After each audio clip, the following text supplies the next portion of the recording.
Thank you so much for joining us for this virtual portion of our celebration of the James Webb Space Telescope. We are super excited for this historic mission. It's been a long time coming, and everyone in the astronomical community is buzzing with delight that we finally get to see it launched. And here at Ingram Planetarium, we had the distinct pleasure of getting to sit down with one of the scientists from the James Webb Space Telescope project.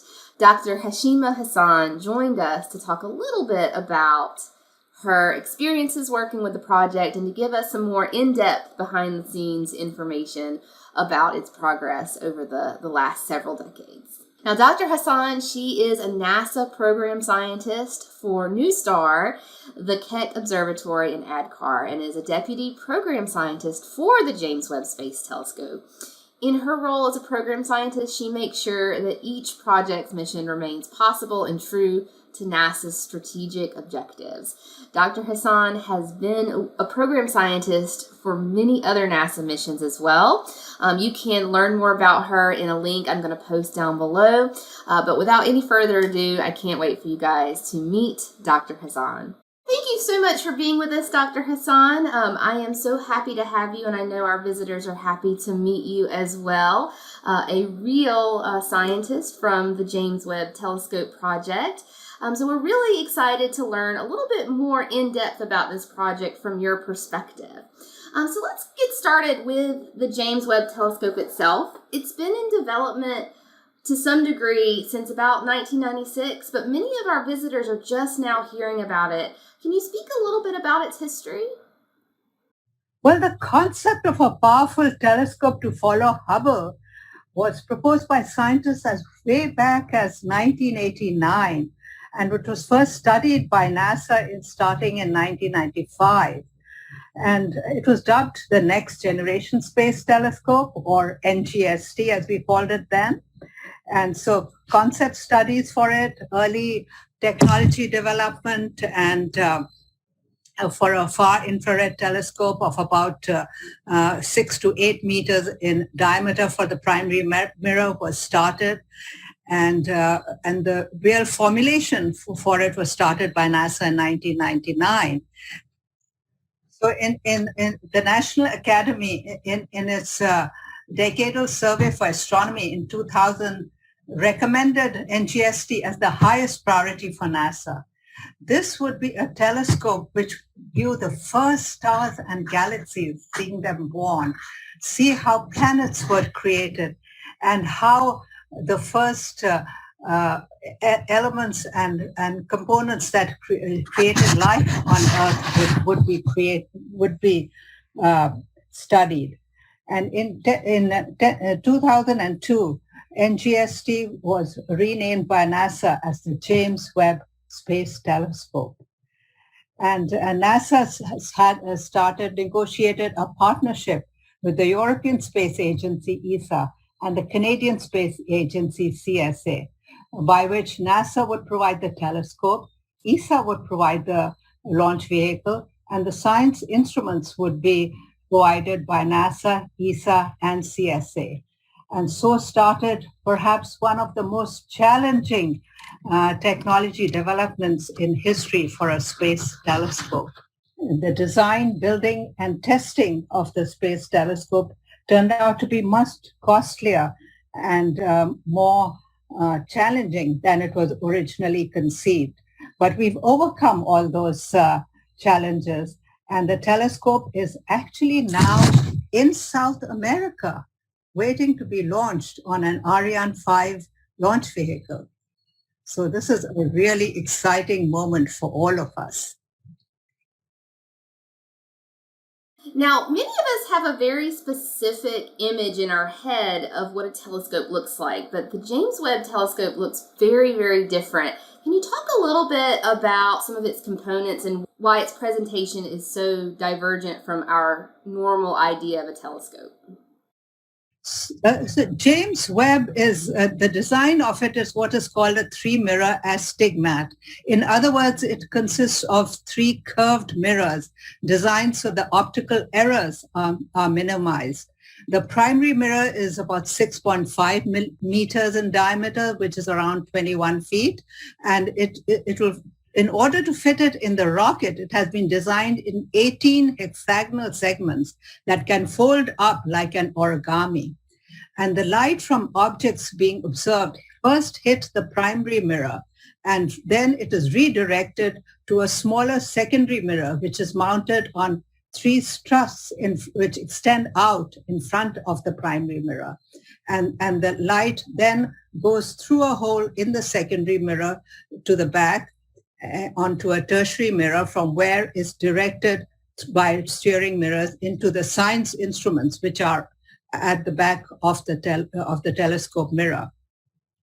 And to protect the telescope from the heat of the radiation of the sun, there is a 5-layer sun shield about the size of a tennis court that unfolds under the telescope. Now, since the telescope will be orbiting in space at a stable point, which we call L2, and it is about 1 million miles, which is about 1.5 million kilometers from the Earth, and it is in the exact opposite direction from the sun.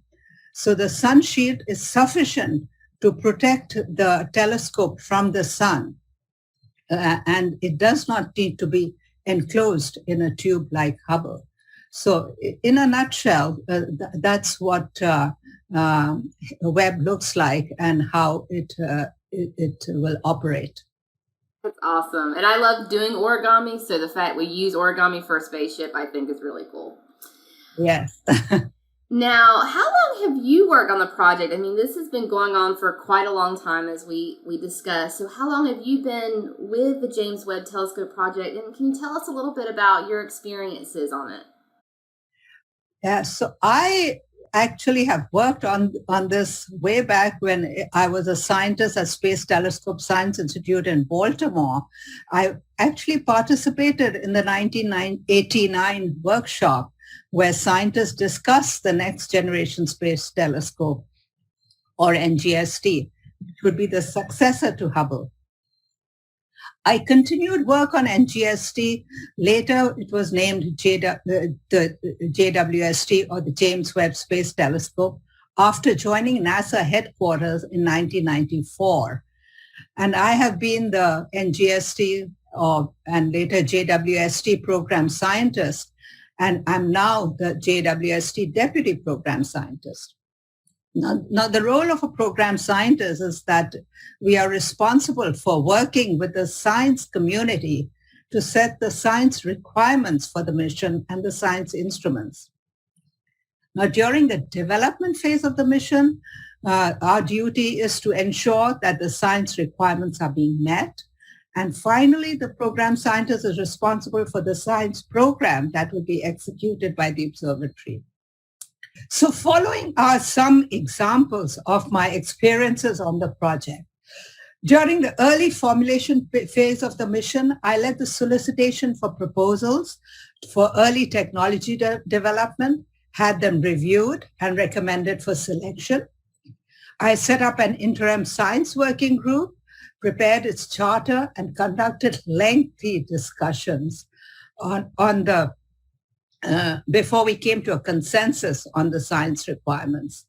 A decision on the science requirements was also, on the science instruments was also a challenging one, both on the nature of the instruments and on the partnership between the three international agencies. I participated in intense negotiations on the mid-infrared instrument, which was added as a partnership between NASA and ESA. So we were going to share one instrument, whereas the other instruments belonged to individual agencies.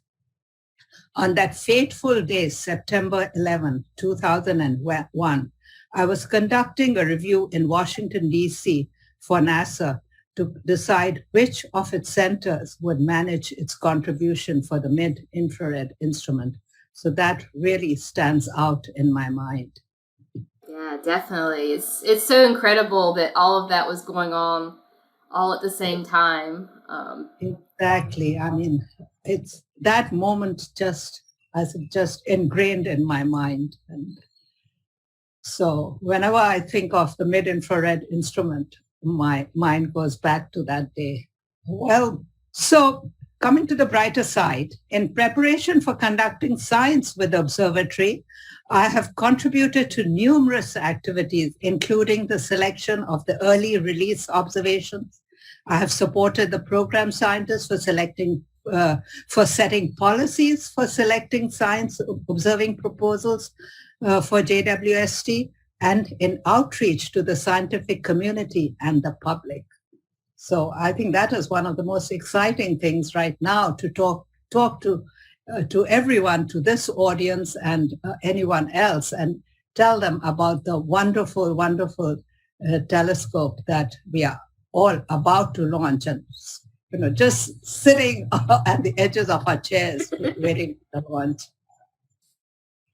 Now, the James Webb Space Telescope is being hailed by many in the public as the next Hubble, and this is especially amplified by the fact that the Hubble is aging. It's been experiencing some problems related to its age, but they're very different in a lot of ways. So can you speak a little bit about how they're similar, but also very different in how they operate? I would say that perhaps JWST is most similar to Hubble in that, like Hubble, it is expected to go where no telescope has gone before. Just as Hubble made discoveries of phenomena such as dark energy, atmospheres of exoplanets, finding black holes at the centers of galaxies, and many, many more, which we didn't even know existed at the time Hubble was launched. We expect JWST, in addition to studying what it has been designed for, to show us wonders of the universe that we are yet unaware of. There are many differences between the two observatories. Following are just some examples. JWST has a 6.5 meter diameter primary mirror compared to Hubble's 2.4 meters, or about 8 feet mirror, making it 100 times more powerful. Whereas Hubble observes primarily in the ultraviolet and visible with limited infrared capability, JWST is an infrared observatory, which will be able to see far back in time and more distant objects than Hubble can see. For example, Hubble can see the equivalent of toddler galaxies, while Webb will be able to see baby galaxies. Hubble orbits the Earth at an altitude of 360 miles, which we call a low Earth orbit, making it serviceable, while JWST will be about 1 million miles from the Earth and orbit the Sun, which will keep it cool as required for an infrared observatory, but it will not be serviceable. The telescope design for Hubble is a traditional Cassegrain with 2 circular mirrors made of glass. They're just all one piece, and it is coated to optimize for observations in the ultraviolet and visible. And the whole structure is enclosed in a tube. Whereas Webb, the primary mirror is made of beryllium, which is very lightweight, and it is coated to optimize for observations in the infrared. In fact, it has a thin gold coating. And it consists of 18 hexagonal elements which fold back for the launch of the telescope. The JWST science instruments have far more capabilities than Hubble. For example, they will be able to view larger patches of the sky and get spectra of several galaxies at the same time. They will be able to study the atmospheres of exoplanets, taking us beyond the discoveries of Hubble. That is so cool. I can't wait to get that the first bits of data when it's released. Now, speaking of what to expect as the data comes in, many space missions do have specific goals, and anything beyond that's considered kind of a welcome bonus. I know the New Horizons mission was like that. Are there any specific goals for the JWST, or is it more of a shared tool that many different research groups are utilizing for different goals?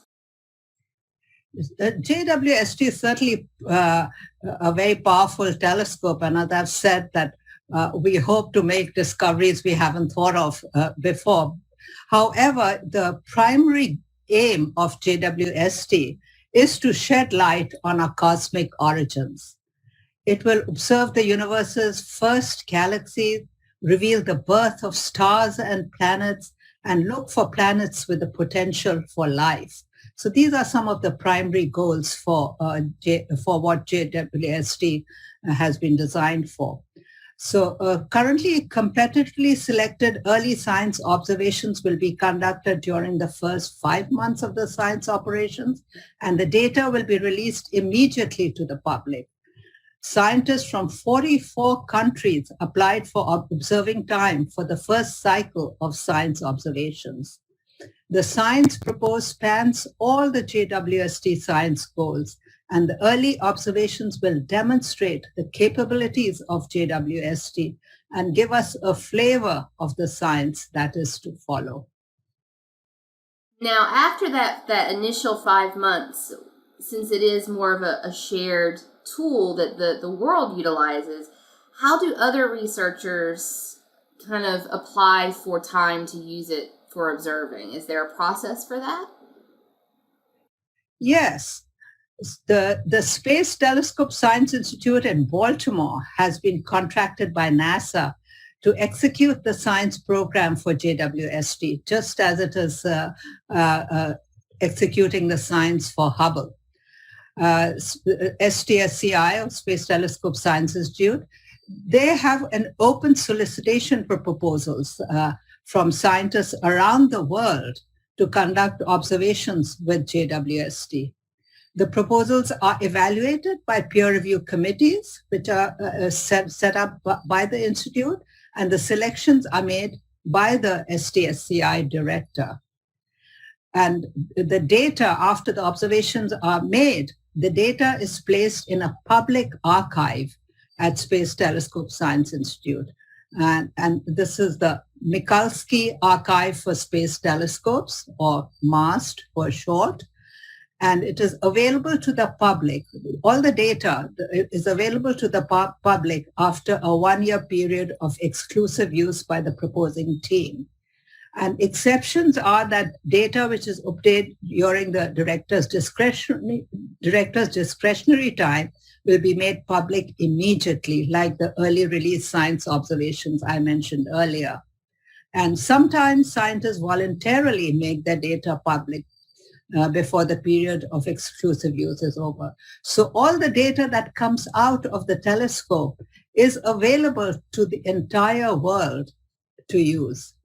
And we certainly expect scientists around the world to use that data and produce the best science for us, in addition to those whose proposals are selected for specific observations. I think that really speaks to just how widespread NASA's resources are. You know, a lot of times the public doesn't realize just how much all of this data from all the telescopes that we have really contributes to a wider group of missions, which kind of brings me to my next question. You know, when we look back on missions in the past, the Apollo missions for one very prominent example, we have a lot of technologies in our everyday use now because of space exploration.